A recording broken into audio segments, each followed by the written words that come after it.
وقال أين بنو مغتنم؟ فخرج إليه جعفر والعباس وعبد الله وعثمان بن علي عليه السلام، فقالوا ما تريدوا؟ فقال أنتم يا بني أختي آمنون. فقال له الفئة لعنك الله ولعن أمانك، أتؤمننا وابن رسول الله صلى الله عليه وآله لما أمرنا له.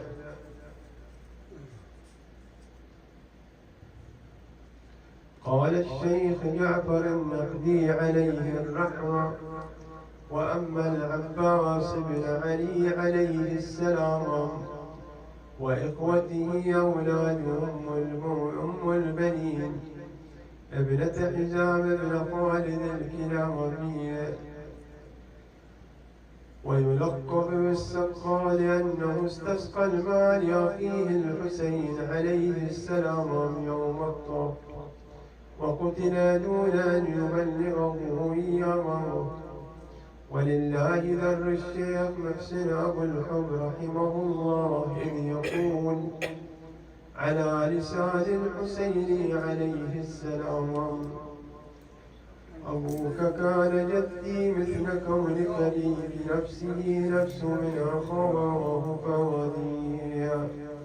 ألا لعنة الله على القوم الذين ظلموا آل محمد أي منقلب ينقلبون. والفاتحة تسبقها صلوات الله وسلم عليك وعلى آلك يا رسول الله. صلى الله وسلم عليك وعلى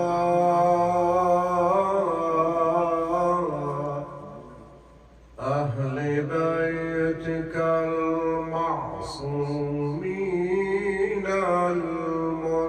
المنتجبين الميامين المظلومين. لعن الله الظالمين لكم والغاصبين لحقكم. سادتي يا ليتنا كنا معكم فنفوز فوزا عظيما. السلام على الحسين وعلى علي بن الحسين وعلى أولاد الحسين وعلى أصحاب الحسين. السلام على أبي الفضل العباس ساقي عطاش يا كربلاء. أحق الناس أن يبكى عليه فتى أبكى الحسين بكربلاء. أخوه وابن والدي علي أبو الفاضل المضرج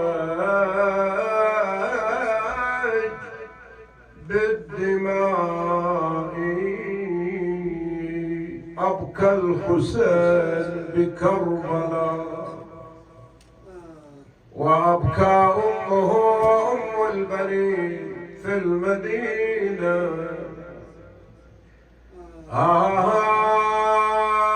بقصى المدينة أم البنين تصيح بالويل: تندب يا أبو فاضل يا جدوم الرجال.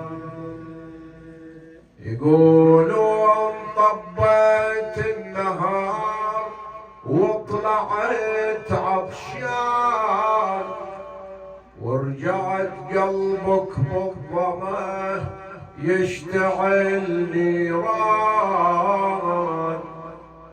ما صار مثلك يا ضياء بالاكوان،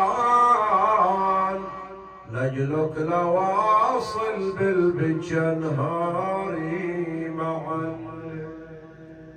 يقولون راسك يا حطب حجره حسين، للقاع دبيته يا عقلي ويا ضياء، يا ليت مثلك يا الولد تنذبح سبعين، وليكون صدر ابن البتول تدوسه الخيل. يا ام البنين مأجورة يقولون يا ابني ضيعت زينب والايتام، حرمة وغريبة وضايعة والقوم ظلام. والله حسافا كان زينب دخلت الشام، ترى الايام زينب في الشام يا ام البنين. وفي مجلس يزيد نادي ضيعني الوالي وخلاني غريبه، لا اهل عندي ولا بلد يمي قريبه، ما اوحشن محبوبي دفاره. يقولوا لي يا ابني ضيعت زينب والايتام، حرمة وغريبة وضايعة والقوم ظلام. والله حسافا كان زينب دخلت الشام من غير والي، والولي مقيد بزنجي. اي والله لا تهيجون اقتان قلبي يا مسلمين، راحت اولادي لا تسموني ام الابني، لو راحوا اثنين وعلي ردوا اثنين، بل جات علي تون جمرة هالمجات الاشبال اربعة، والناس كلهم يحسدوني، او كل الخلاق يم البنين يخاطبوني، في فرد ساعة الأربعة كلهم فارقوا، وظلوا بعرصين كربلاء من غير تغسيل. المرجع لله والعاقبة للمتقين. بسم الله الرحمن الرحيم. يا أيها الذين آمنوا اتقوا الله وابتغوا إليه الوسيلة وجاهدوا في سبيله لعلكم تفلحون. آمنا. صدق الله العلي العظيم. والحمد لله رب العالمين.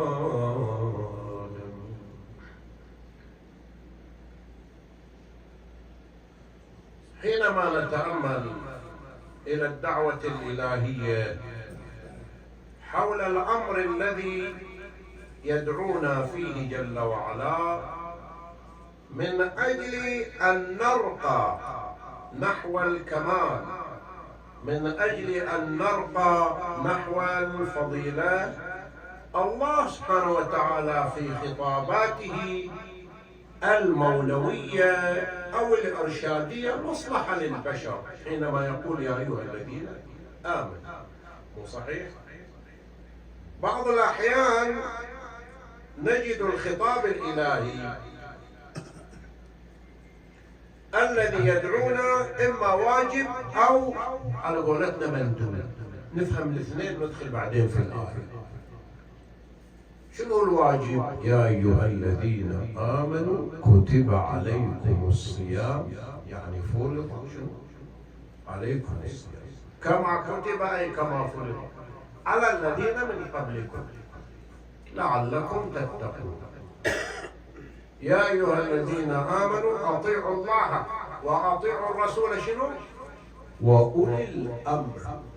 هذا لا مناص، تستجيب للأمر المولوي واجب، لكن الخطاب الإرشادي كثير في القرآن. يا أيها الذين آمنوا إذا قيل لكم تفسحوا في المجالس شنو؟ فافسحوا يفسح الله لكم، يعني يحبب إلينا التواضع والتعامل والتنازل وغير ذلك، ومعرفة حق الداخل والمقام والمجلس.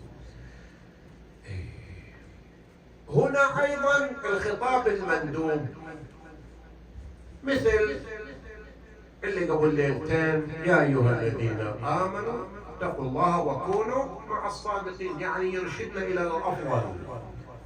والصادقون أي المعية هم آل محمد سلام الله كما روى الفريقان. هنا الآية اللي ندخل فيها يا أيها الذين آمنوا اتقوا الله وابتغوا شنو؟ إليه الوسيلة. عرفتم يا أيها الذين آمنوا اتقوا الله، وصية الله في القرآن هل كلمة اتقوا الله لأنها جامعة. كلمة اتقوا الله أو يا فلان اتق الله ما يحتاج تفصيل، جامعة صدق تؤثر على الإنسان، خليه يوقف عند حده، ينتبه لنفسه، ما يتعدى الحدود. كلمة اتق الله لا إله جدا بليغة بالغة واصلة، أعاننا الله وإياكم على أنفسنا. بلي زين، تم الخطاب يا أيها الذين آمنوا اتقوا الله، ثم ماذا من الفضل؟ وابتغوا إليه الوسيلة. ابتغاء يعني اتخاذ الوسيلة من الأمور المهمة في حياة الإنسان للعملية. صدق قبل ما نقول القرآن آية أو رواية أو شاهد تاريخي، العقل يوجب، ايش رايك؟ عقلا يوجب اتخاذ ساعدني الوسيلة، نفس عقل الإنسان إلا هالمصخبين دول رايحين فيها. اتخاذ الوسيلة قال لك بدعة، عقله لا إله إلا الله. الوسيلة واسطة، الوسيلة وصلة، الوسيلة قربة، وصلة قربة بينك وبين الضفة الأخرى. الوسيلة اللي هو السفينة مدري الجاربوت، كيف تروح انت؟ إذا تريد ما تعرف تسبح تركب هاي السفينة توديك الضفة الثانية، هاي وسيلة الوسيلة. الآن 5 دقائق من البيت إلى هنا بالدابة هذه السيارة على وجود الإشارات وكذا. لو باجيك أمشي يبغى لي أقل شيء 12-13 دقيقة، فاتخذت وسيلة قربت لي ماذا؟ المسافة. وهكذا هذه الوسيلة المادية بالطبيعة وبحكم العقل الوسيلة الواسطة إذا أردت أن تدخل على الملك أو السلطان. ولكن هناك بواب وهناك صاحب كلمة مسموعة عند السلطان ولا يرد له طلب.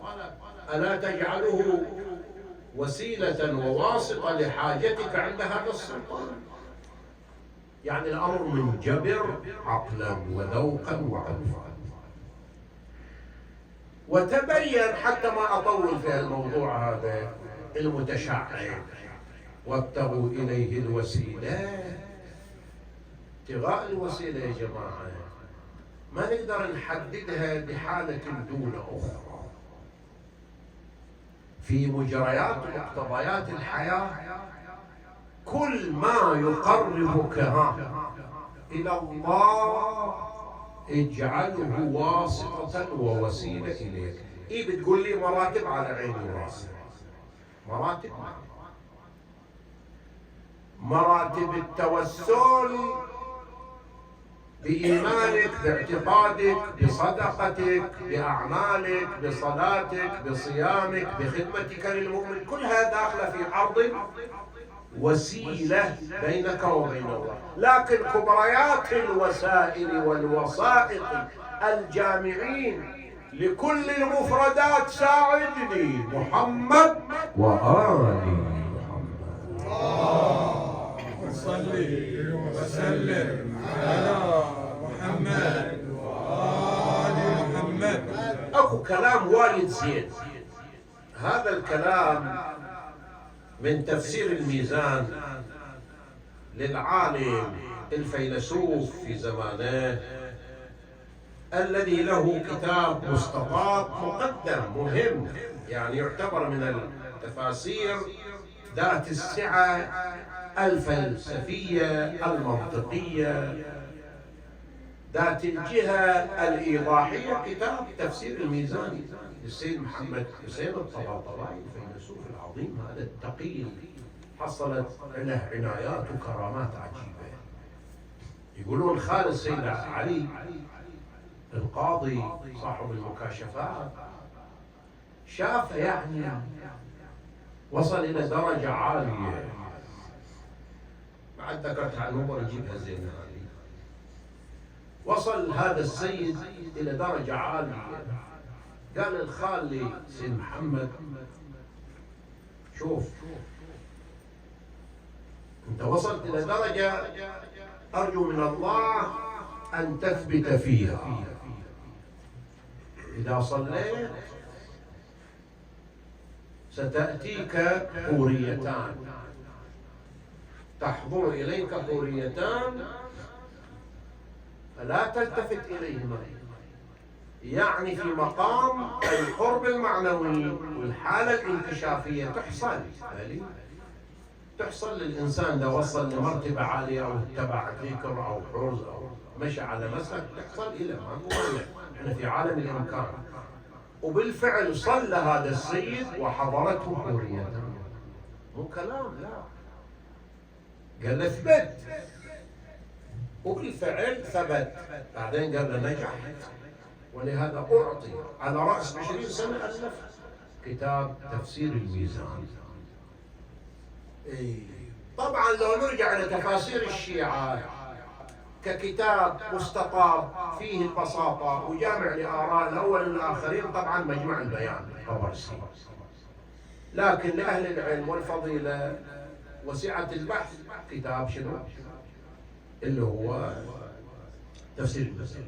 هم بعد ذكر شيء زين، السيد علي رضي الدين بن طاووس بلغ من الزهد والعبادة مرتبة ينكشف له الغطاء، إلى درجة مسلك بناته من تعبدهم عند العبادة يسمعون أصوات الأرواح فشكوا إلى والدهم. قال يعني نسمع أصوات، إذا سبحنا نسمع تسبيحا ينكشف لنا. فجاء إلى غرفة البنات وصلى ركعتين ولم يسمعنا بعد ذلك شيء. صاحب الإقبال رضي الدين اللي في القرن السابع، هذا السيد العظيم الذي يستسقى به الغضب. شاهد لهم حق علينا نذكرهم حتى تكون عبرة لنا. شو يقول صاحب تفسير الميزان؟ كلام وايد زين. يقول عن الوسيلة وابتغوا إليه الوسيلة يا طويل العمر. يقول الوسيلة إلى الله مراعاة سبيله، يعني طريقه بالعلم والعبادات، والعبادة لا تتم إلا بالعلم المعرفة، وتحري مكارم الشريعات يعني السنن، وهي كالقربة، يعني القربة إلى الله، امتثال إلى الله، متداخلة الصورة دي، العلم والعبادة وتحري مكارم الشريعة قربة، مما يؤيد على توجه الإنسان وكسب الأفضل. وإذ كانت نوعا من التوسل وليس إلا توسلا واتصالا معنويا، يعني معنويا روحيا، بما يوصل بين العبد وربه ويربط هذا بذاك، ولا رابط يربط العبد بربه إلا ذلة العبودية. لما يخشع قلبه الله ينظر لقلبك. دليل، انتبه لهذه النقطة مهمة. إذا توجهت في صلاتك وقلبك توجه إن الله يقبل على عبده في صلاته ما أقبل عليها شنو؟ قلبه مو جوارحه. ومن خشعت جوارحه خشع شنو؟ ساعد قلبه أعانه. يقول هاي السيد العظيم لا ربط بين العبد وربه إلا ذلة العبودية، فالوسيلة هي التحقق بحقيقة العبودية وتوجيه وجه المسكنة والفقر إلى جنابه تعالى والخضوع، حتى تجد الرحمة والعناية والبركة والغنى.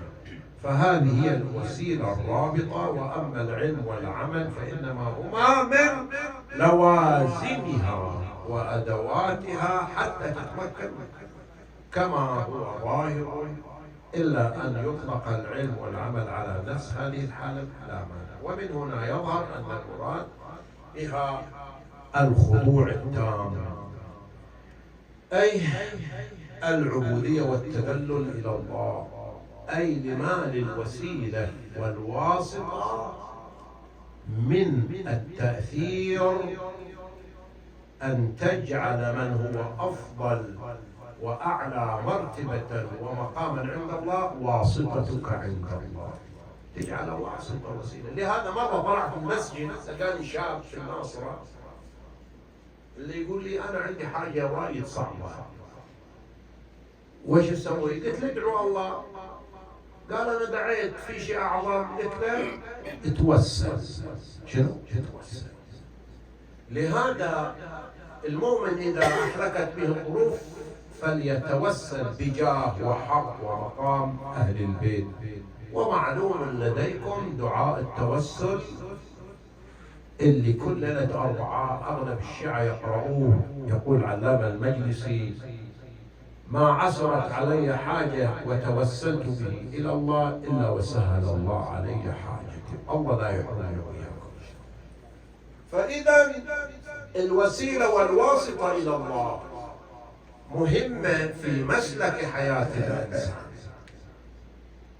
هناك حالات إذا توسل رمى الإنسان بثقله إلى من هو له الجاه عند الله يخلصوه.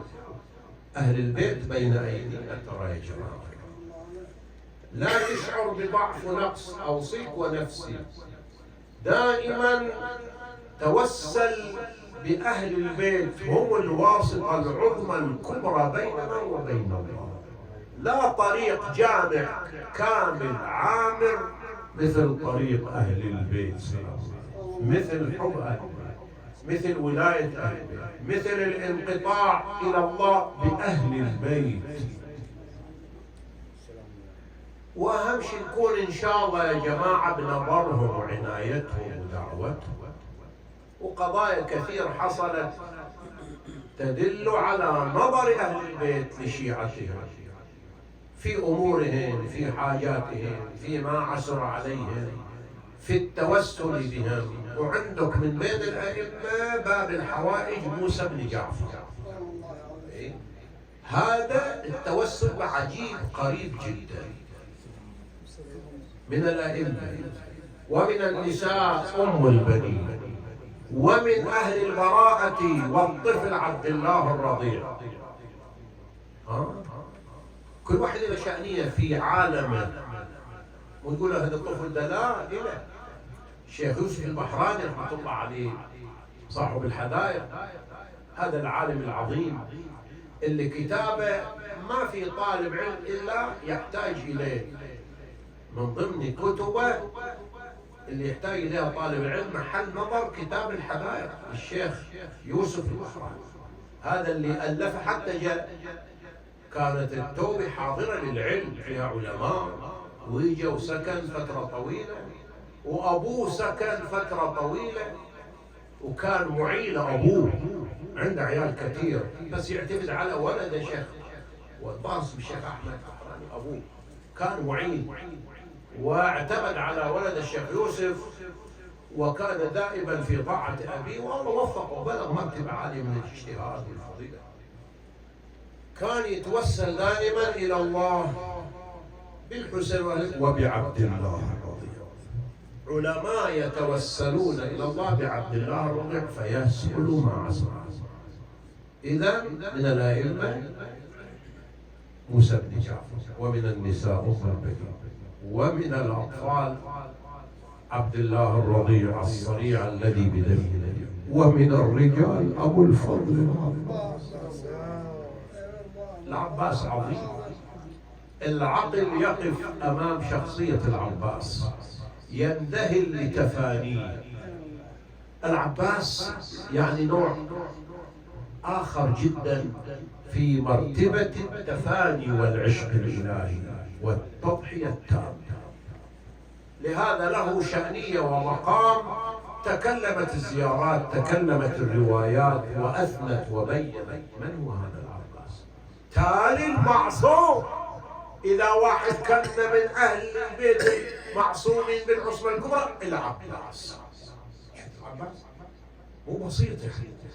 لهذا دائما وأبدا يعني نقدمه بين يدي حاجاتنا بكل إلى الله جعل إلى خصوصية أنه باب للفضائل والمناهل والحاجات. أبا الفضل يا من أسس الفضل والإيمان، أبا الفضل أن تكون له أبا. الله جعل باب إلى الفضل والفضيلة المقصودة العباس، يعني مثل وعادل الأئمة. هنيئا لنا به. ماذا يقول حتى لا أطيل عليك شيء كثير في خلدي، لكن يكفي أذكر لك هاي العناية كتبتها بيدي من لسان المرحوم الشيخ حسين الكوراني، هذا علامة فاضل أخو شيخ علي الغالي. يعني هذين العالمين ذأبا في الدفاع عن المذهب وكذا رحمة الله عليه. فيقول أنا أتكلم عن العباس بواسطة شخص واحد فقط، والرجل معروف محمد علي قشندي، رجل من الصلحاء جدا. يقول سنة اللي حجينا احنا عددنا 40 نفر، وكانت ليلة عرفة بكرة الموقف. قلت له الشيخ عقب ما شفت رؤيا رجل صالح، قلت له يحضر الإمام الموقف؟ قال نعم يحضر الموقف، وسيحضر عندكم لأنكم ستقرؤون مصرع عمه العباس. جلس وقال للشيخ يحضر صاحب الزمان يوم الموقف؟ قال نعم يوم الموقف يحضر الإمام، هو الرحمة الواسطة بين وفود الله الحجيج وبين الله الإمام الواسطة، رحمة للعباد، يحضر الموسم. قلت له إن شاء الله يحضر عندنا ما قال له يقول انا نسيت اقول له انا شفت رجل صالح ان شاء الله يحضر عنده، يقول انا نسيت اقول له لانك بتقرا يا شيخ مصرع العباس. يقول هذه ما قلت له ليه؟ لا قلت له ان شاء الله. قال ان شاء الله هو يحضر الموقف ان شاء الله. ويوم الموقف صار الموقف الناس تقف تنوي اقف بعرفات حق الاسلام كذا كذا. وش يسوي الناس؟ يغتسلوا هيئوا الصلاه ويقرأ دعاء الحسين بعد ويزورون الحسين. عادل ولا يقول والله قرأنا دعاء الحسين المعروف، بعدين قال توجهوا لزيارة الحسين. هذا محمد علي قشندي يقول بعدين قال توجهوا لزيارة أبي الفضل العباس. قلت هذا الرجل الصالح اللي رأيته البارحة قال يحضر الموقف وسيحضر عندكم لأنكم ستقرؤون مصرع عمه العباس. هذا رجل صالح، لكن هو لا بس الإمام قال يحضر. طالعت جماعتي وهذا قاعد يزور ويقرأ يعني ينشد أبيات ينعى مصرع العباس ووقوف الحسين على أخي وهو يقول الآن انكسر الله. وقام يدعى هذا يا اخوي انكسر ظهري وما اقدر اقول. يقول هذا محمد علي قشندي الان اذا الامام حاضر عندنا. طالعت جماعتي عددهم 40 واحد، سفرت في وجوههم ما شفت احد، فالقي في روعي. اطلع برا الخيمه عند الباب. يقول فخرجت عند باب الخيمه واذا بالامام واضع يده يبكي على عيني. هذا ابو فاضل. يقول طالعت يبكي اريد اقول للجماعه ترى الامام شرفنا بالحضور، ما وجدت لساني يحكي ما قدرت. التفت واذا هو قد غاب عني. قلت لهم شفتوا ليش انا طالع؟ ترى انا رايت البارحه كذا وكان الامام موجود يبكي على عني. فزادوا بكاء ونياحة لهذا الرجل الموفق الصالح. يا صاحب الزمان أعظم الله لك الأجر في عمك. عجل ليش سموه ساقي عطاشة كربلاء؟ كان يسقي الماء من اليوم السابع إلى اليوم العاشر يجيب الماء. شو لما لك أبو فاضل قتل على الماء. الحسين يدري قال له اخي يا ابن رسول الله روحي فداك اذا لي انا اتي بالماء الى هؤلاء العطاشة. يقول الحسين قال له اخي عباس اذا مضيت يقول امرنا الى الشتات. قال له سيدي صبري نفد واما صبرك لو يوضع على الجبال. قال له اركب بنفسي انت يفديه والله وراح وخاضي الماي بس يصب ترس جفه يروي عطش. كبداي تذكر لأنه اخوه حسين بعده دب الماي من جفه وتحس شلون اشرب واخوي حسين عطشان سكنه والحرم واطفال رضعان وظل قلب العليل اشتعل. فابى يشرب الماء وزم القربه وقصد طريق المشرع فقطعوا عليه الطريق فشد عليهم فحملوا عليه فضربوه على يمينه ثم ضربوه على شماله ورشقوا بالسهم كرش المطر ووقع سهم في القربة فورق الماء فبكى العباس لأجل العطش. يا الله وإذا بسهم ميشور وقع في إحدى عينيه، يريد ينتزع السهم ما عندك فوق، انحنى عنها قرب سيف فرسه، وإذا بعبد الحديد فلقها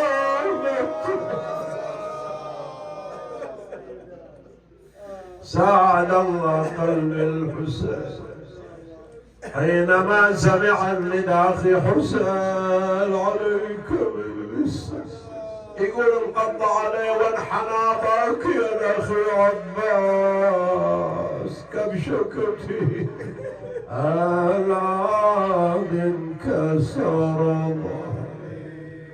يا خويا العالم قل لي وانا ودي يا نور العين دربي بالشجادي على فوق يا ويلي واش بجالي يا خويا شبيدنا وهذا المقدار يا خويا ايسد سكنه من الماء تجي يمي ذليلة وتوقف حداي ومن العطش رادت تجي ويا نادي وين وعدك يا مشكر دقيقتين لطمية بيا طاح ابو فاضل عالمسنايا طاح ابو فاضل عالمسنايا قطعت جفوفه ومالت الرايه ساعد الله حسين من لفايمه والسهم بالعين سافح بدمه وانحنى فوقه ومن حرش امه من بعد عينك شنه السوايا طاح ابو فاضل عالمسنايا طاح ابو فاضل عالمسنايا قل لا يا خويا قلت الحيله والحمل بعدك من هو يشيله دمعت عيوني لجلك تسيله وانكسر ظهري وراحت الغايه طاح ابو فاضل عالمسنايا طاح ابو فاضل عالمسنايا يا غامد خدري يا رفيع الشان من بعد عينك ضاعت النسوان ومن رحت عني حاطت العدوان ليش همومه بالمثنايا طاح ابو فاضل عالمسنايا طاح ابو فاضل عالمسنايا مأجور حال من بعدك يا الاخ حال انظر بعيني انظر بعيني يمينك وشمال ضاعت العيله ضجت الاطفال من يجيب الماي ماكو عنايه ورجعت الخيمه ودمعتي يسجد ومدمعي يسجد واللي تسألني والخدر زينب وين كافلنا حالتي تصعب خبر الحورة بالمسنايا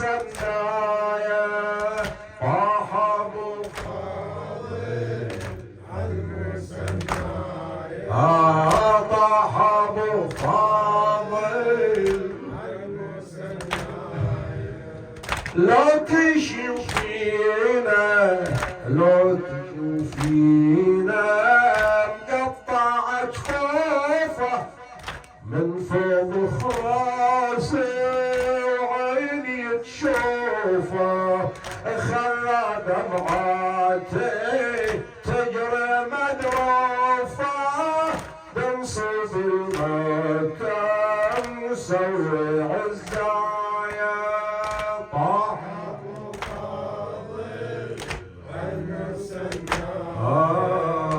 طه ابو فاضل المسنايا كوفة مقطوعة مالت الراية قطعة جفوفة مالت الراية أو خيما يحمي منام محمد إن صرنا يسترحم من لا يرحم. إلهي نقسم عليك بنعمك أن تتفضل علينا بالعفو والعافية والمعافاة ودفع البلاء وتغيير الحال لأحسن الحال. اللهم اجعل هذا العمل سببا لتوفيقنا وبلوغ آمالنا يا ربنا وذخرا ليوم فاقتنا ومواساة لسادتنا وثواب